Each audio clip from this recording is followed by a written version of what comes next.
হরে কৃষ্ণ। এটা একটা 500 টাকার নোট,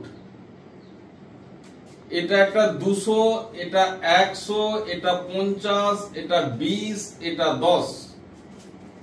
এই 500 টাকার ভেতরে এই সমস্ত নোটগুলো রয়েছে, কিন্তু এই 200-র ভেতরে 500 নেই, 100-র ভেতরেও 500 নেই, 50-এও না আছে 500, আর 20-এও 500 নেই, আর 10-এও না আছে 500।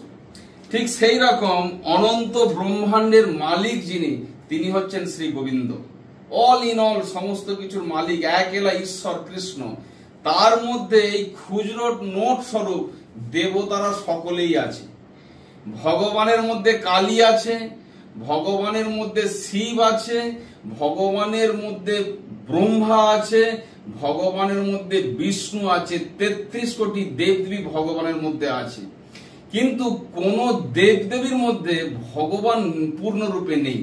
অনেকে যে কথাটা বলে থাকে, যেই কালী সেই কৃষ্ণ, না, যে কৃষ্ণ সে কালী হতে পারে, কিন্তু যে কালী সে কখনো কৃষ্ণ হতে পারে না। অতএব কৃষ্ণের উপাসনা করলে, কৃষ্ণের ভজন করলে সমস্ত দেবদেবীরা তার সুফল লাভ করে, প্রসন্ন হয়। কিন্তু পৃথক করে কোন দেবদেবীর উপাসনা করলে সমস্ত দেবদেবীকে সন্তুষ্ট করা যায় না, ভগবানকে সন্তুষ্ট করা যায় না। হরে কৃষ্ণ।